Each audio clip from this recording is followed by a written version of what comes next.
Alhamdulillahilladzi ahyana ba'dama amatana wa ilaihin nusyur. Qala rabbi shrah li sadri wa yassir li amri wahlul 'uqdatam min lisani yafqahu qawli. Assalatu wassalamu ala sayyidina wa habibina wa syafi'ina wa maulana Muhammad wa ala alihi wa sahbihi ajma'in.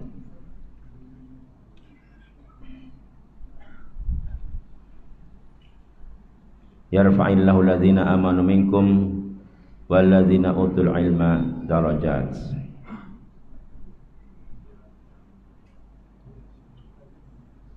Amma ba'da. Yang kita muliakan Datuk Seri Panglima Dr. Raja Hasbullah Nyumutaha, penasihat kita, alhamdulillah pada pagi ini kita dapat bertemu sekali lagi melihat dalam keadaan sehat walafiat. Semoga begitulah seterusnya beliau dalam keadaan sehat. Dan begitu juga adanya kita mohon pada Allah SWT semoga diberikan kesehatan dari seluruh tubuh badan kita ini.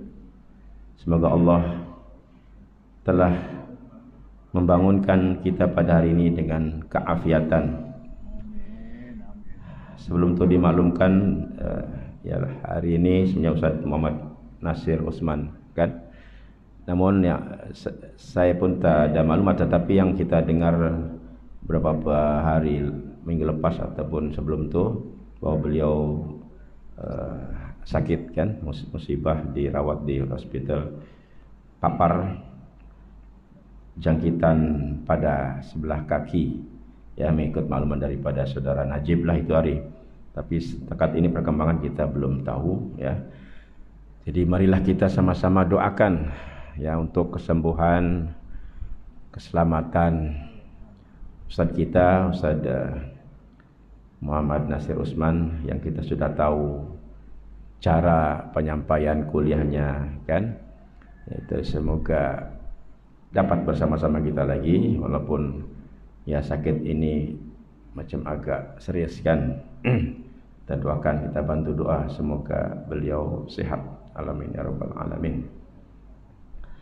Para jemaah sekalian, masih dalam suasana Maulidur Rasul sallallahu alaihi wasallam.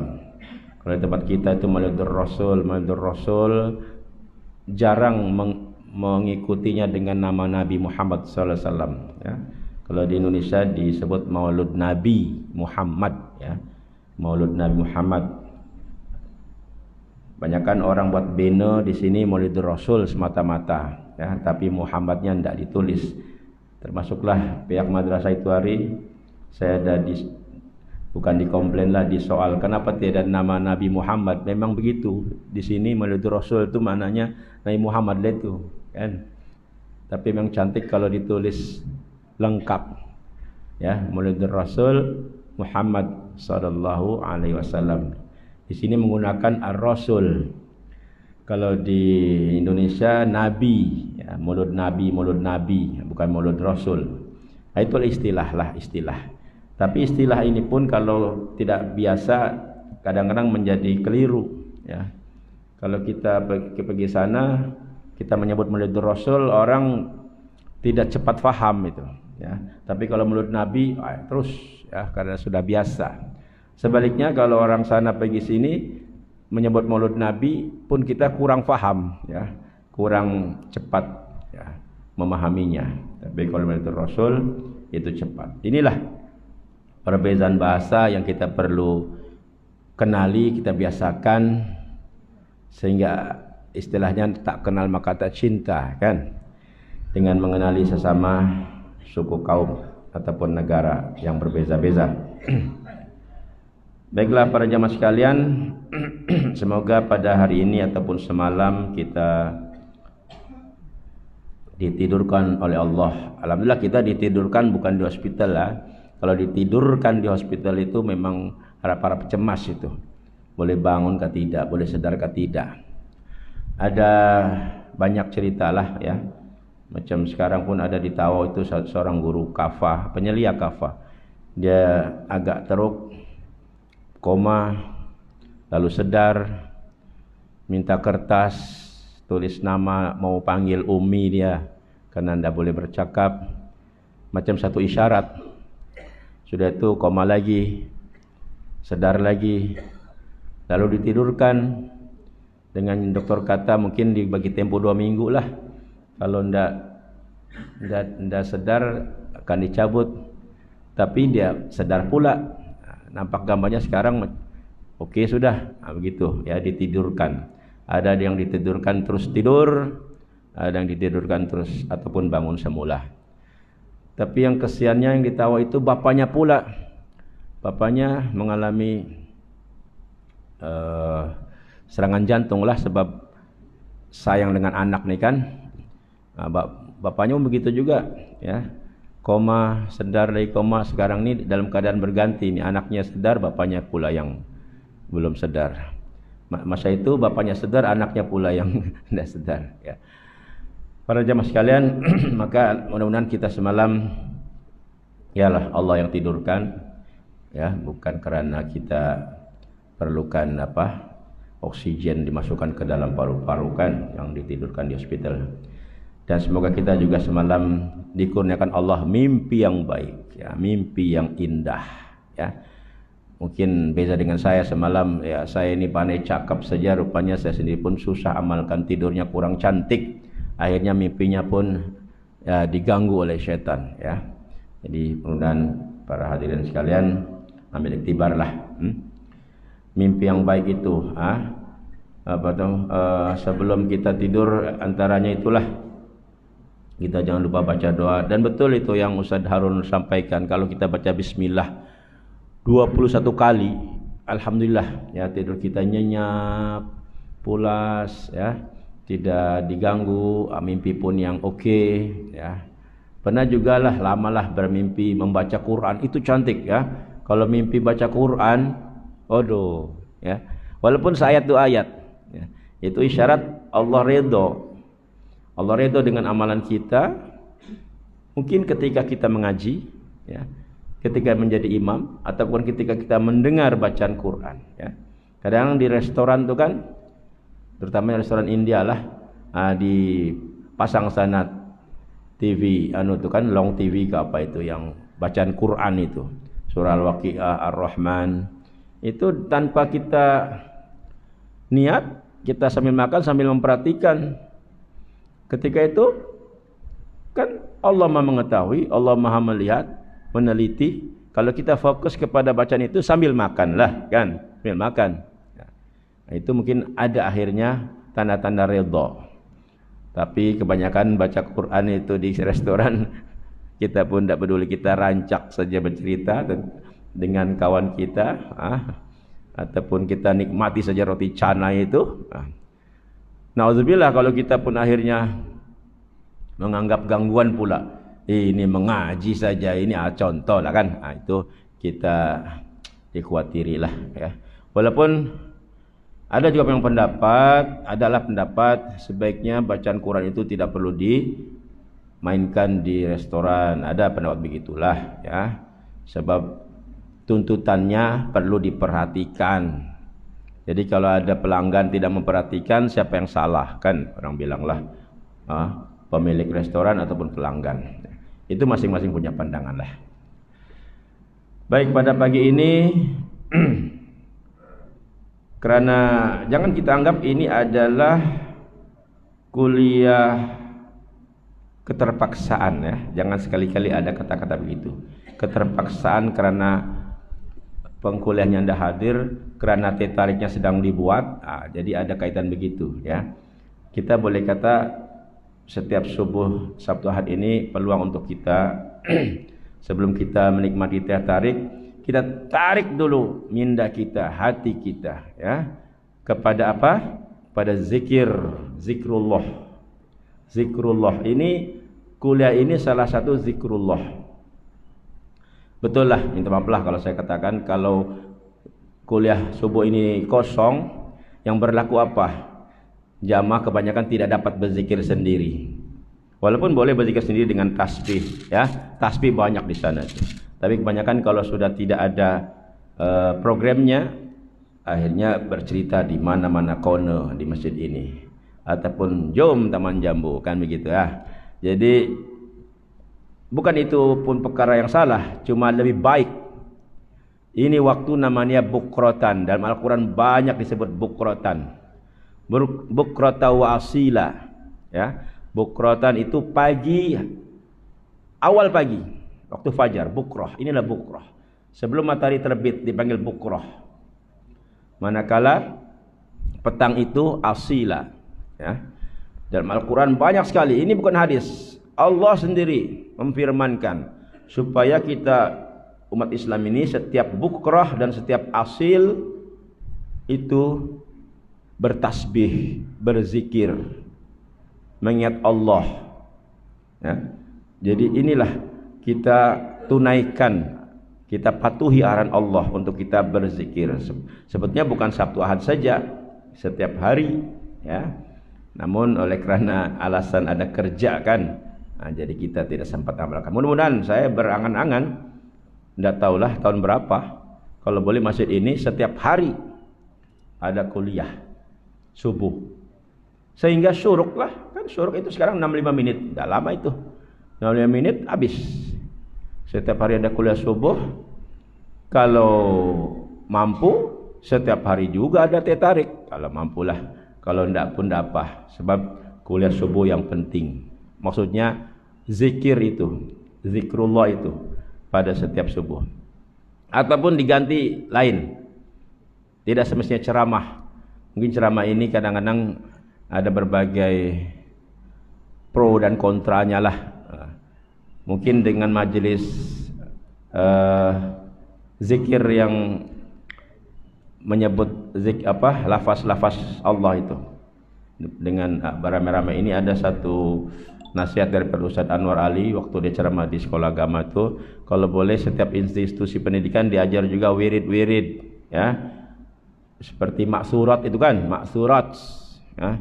Diajar kita menyebut saja apa saja kita sebut, zikir-zikir yang baik, seperti la ilaha illallah al-malikul haqqul mubin Muhammadur Rasulullah sholiqul amin.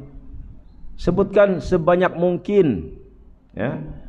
Kalau dapat 1000 kali, bahkan Ustaz Anwar kata kalau dapat satu hari 70.000. Tujuannya mencuci hati, mencuci, ya. Kita ini minta maaf banyak kotor, ya. Cakap kita salah, cakap kita dosa, mata kita dosa, telinga kita dosa. Satu hari banyak dosa. Jadi dengan menyebut sebanyak-banyaknya zikir itu, ya, seolah-olah dia menjadi sabun, ya, mencuci hati kita itu. Ini salah satu sunnah Rasulullah SAW untuk kita memperbanyak wirid, ataupun istilahnya di tempat kita ini sebenarnya ada juga tarekat, kan, tarekat.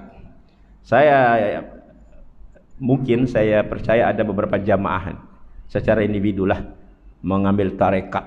Ada tuan guru kita di sini, ya, di sekitar Sabah ini, ya. Cuma tarekat itu kebanyakan dia berkumpulan menuju ke markas, ya.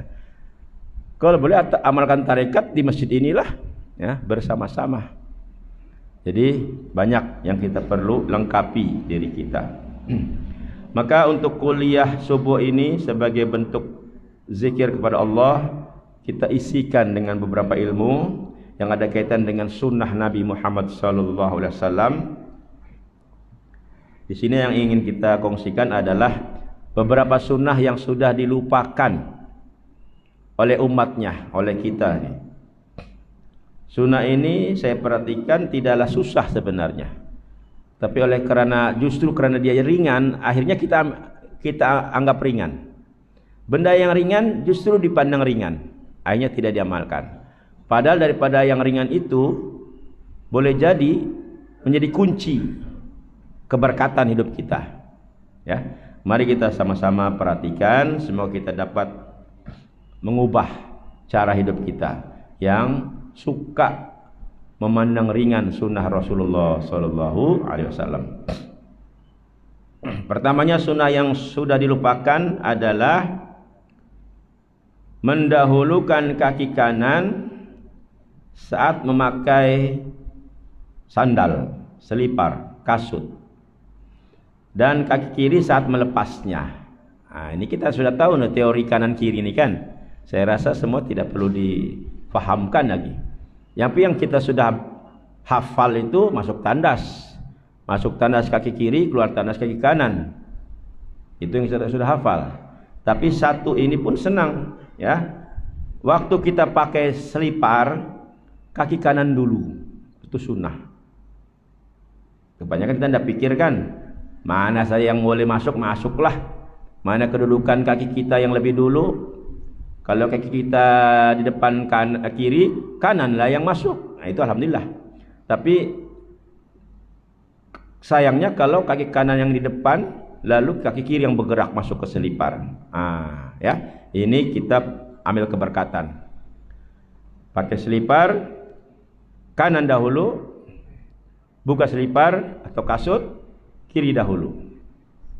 Di mana saja, di rumah, di pejabat, apatah lagi di masjid. Kan di masjid ini sudah pasti tujuannya ingin mendapatkan keberkatan. Nah, inilah, coba cek sadar atau tidak, ataupun selama ini tadi memang dah terpikir pun, ya. Jadi oleh itu kita perlu merancang. Semua hidup kita kena rancang. Terutamanya ketika kita meletakkan selipar itu di tangga itu, ketika kita kasih packing dia. Saya tengok ada jamaah yang alhamdulillah kemas. Dia jadikan selipar itu macam packing di depan lah, apa tuh? Ribes, ya, macam ribes gitu kan. Jadi akhirnya yang bagian depan dia sudah standby. Nah, itu yang bagus. Kita memikirkan ketika kita mau menggunakannya, bukan ketika kita melepas. Kalau kita pikir senang melepas, memang begitulah tuh. Kita datang lepas saja. Nggak payah kita berbalik lagi. Tapi nanti waktu kita mau pakai balik, payah sikit kan? Kita pusing-pusing tuh selipar. Paham ya?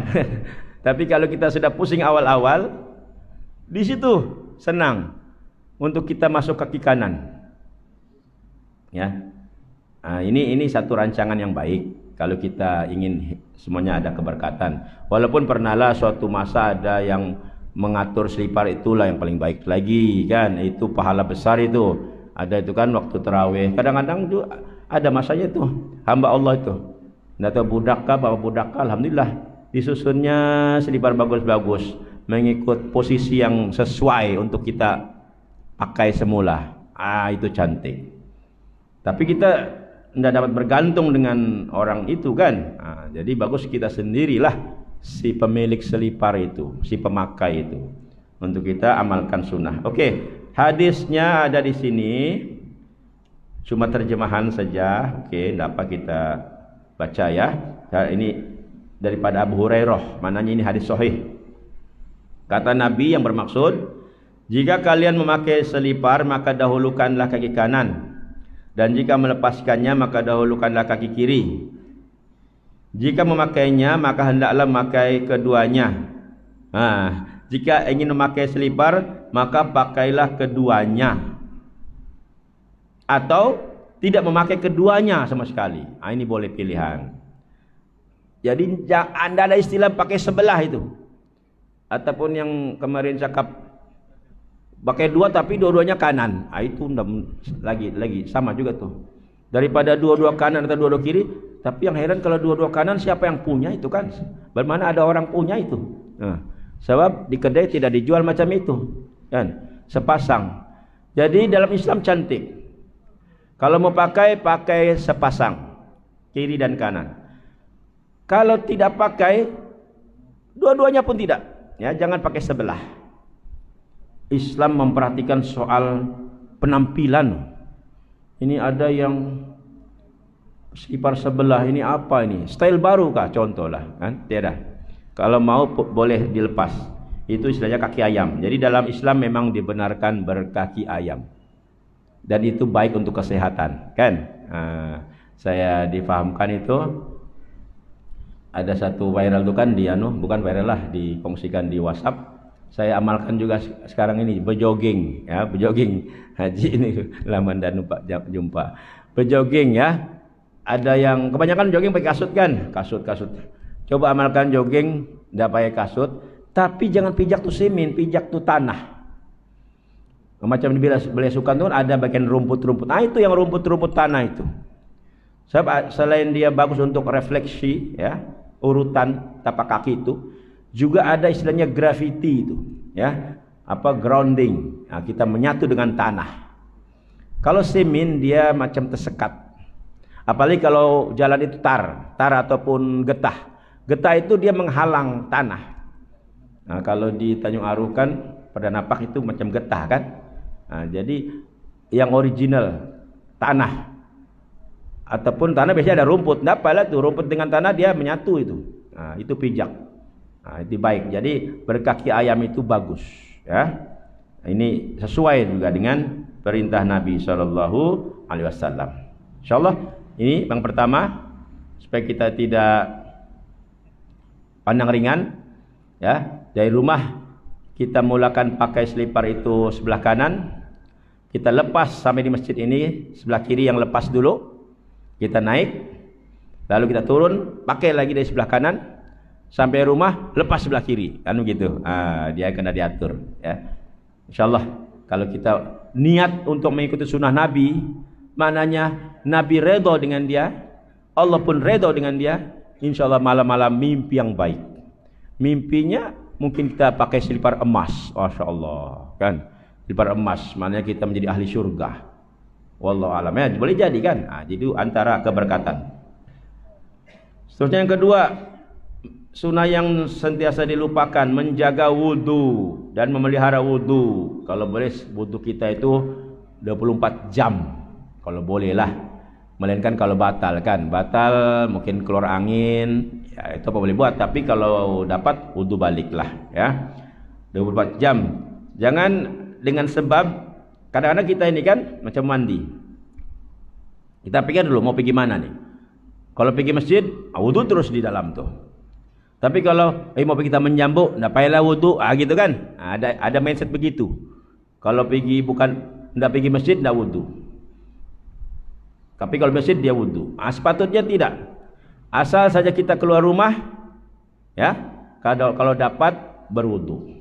Menjaga wudu juga. Tapi menjaga wudu ini bukan berarti kalau kita mau kentut, kita tahan-tahan, tidaklah. Itu tambahlah penyakit. Kalau buangin saja, buang sajalah.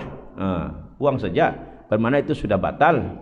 Nanti ada masa kita ambil wudu lagi lah. Jadi menjaga wudu ini sunnah Rasulullah SAW. Apalagi kalau wudu sebelum tidur. Walaupun tidur itu sebenarnya membatalkan wudu, karena tidurnya dalam keadaan berubah-ubah. Kecuali tidurnya duduk saja, ya, itu boleh tahan itu. Tidur malam duduk menyandar di dinding, itu tidak batal wudu. Tapi siapa buat macam itu kan?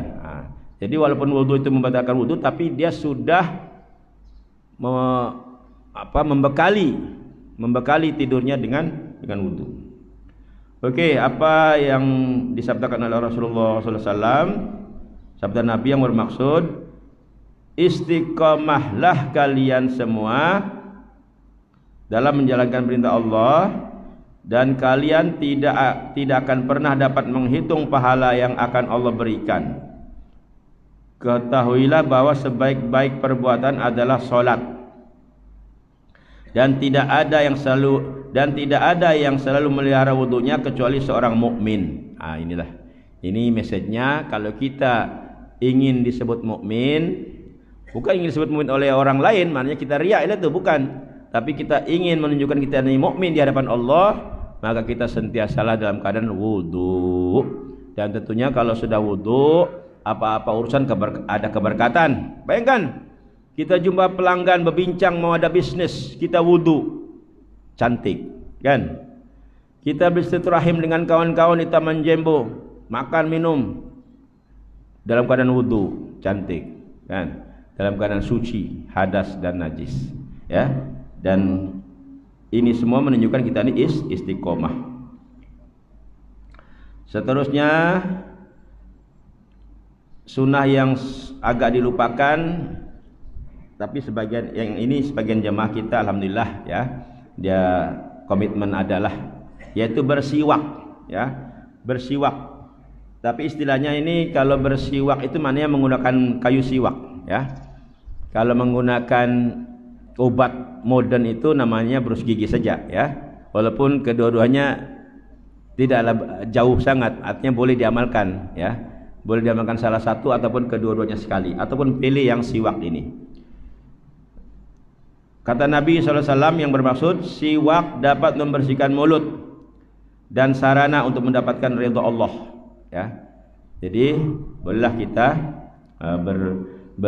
berjinak-jinak mencoba kayu siwak ya, untuk kita lakukan berus gigi dengan menggunakan kayu siwak, dan ini tentu sudah baik juga dalam segi kesehatan. Insyaallah siapa yang rajin bersiwak giginya tahan ya, tahan.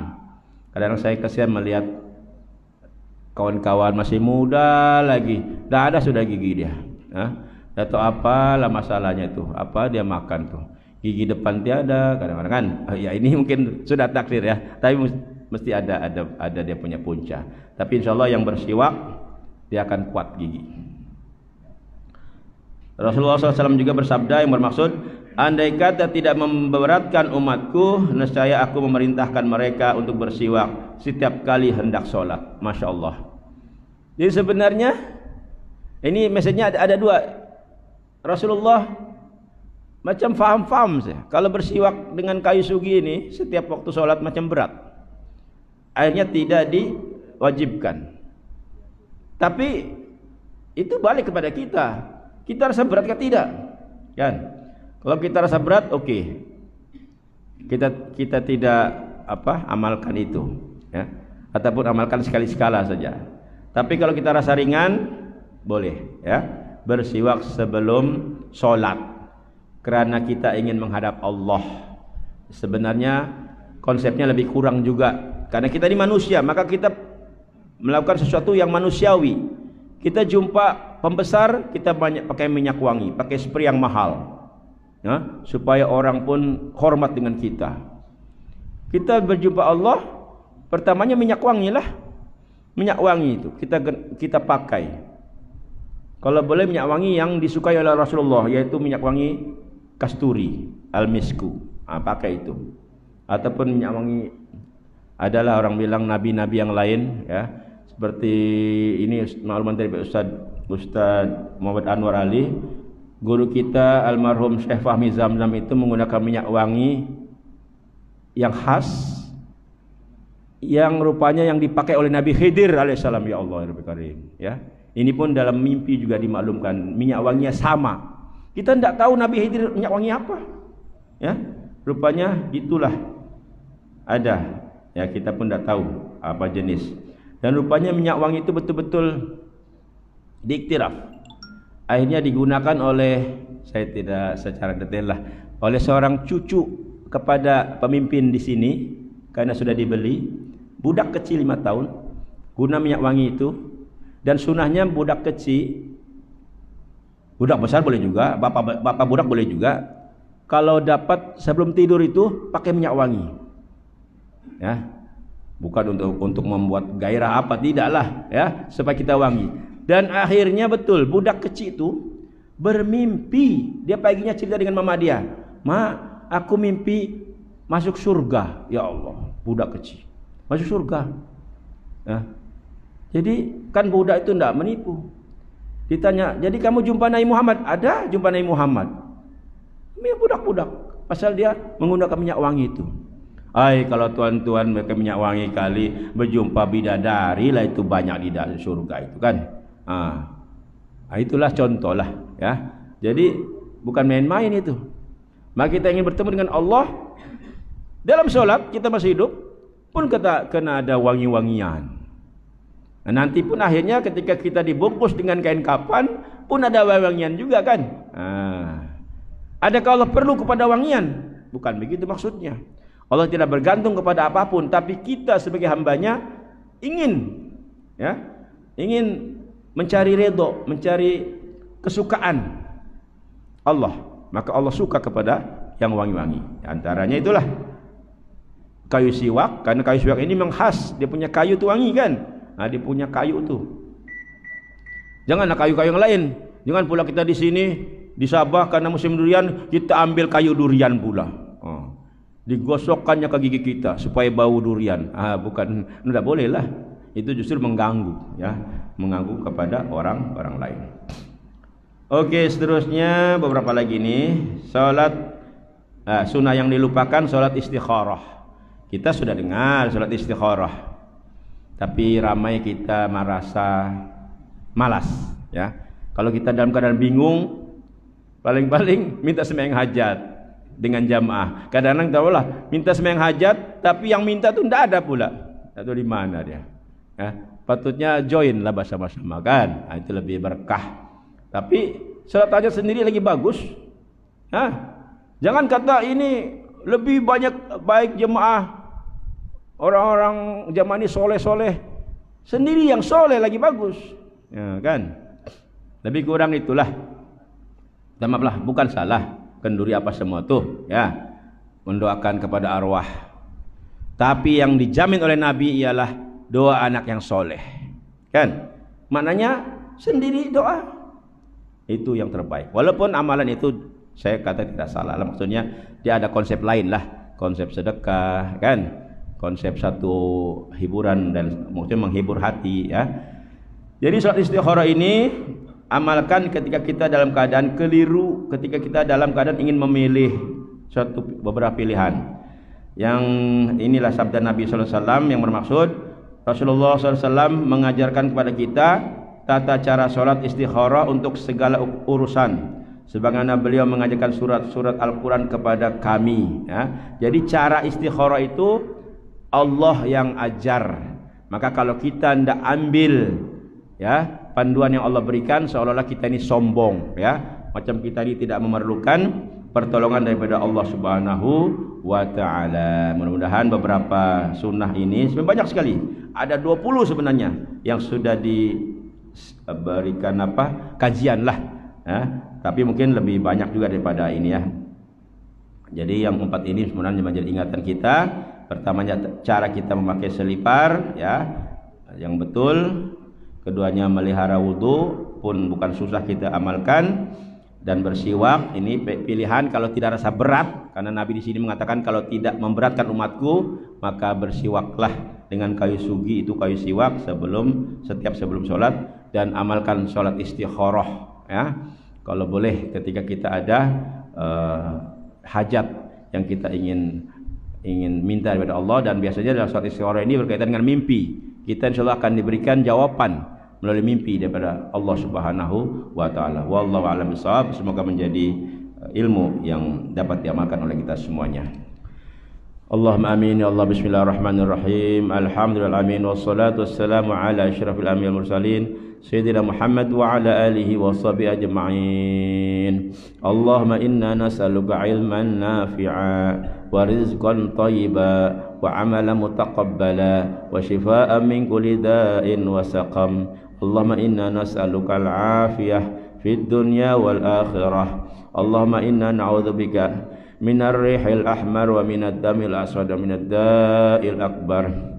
Allahumma arzuqna mutaba'atan Nabi sallallahu alaihi wasallam awalan wa akhiran wa zahiran wa batinan wa qawlan wa fi'lan wa ibadatan wa amalan salihan ya arhamar rahimin. Rabbana ij'alna muqimis salah wa min dzurriyyatina rabbana wa taqabbal du'a.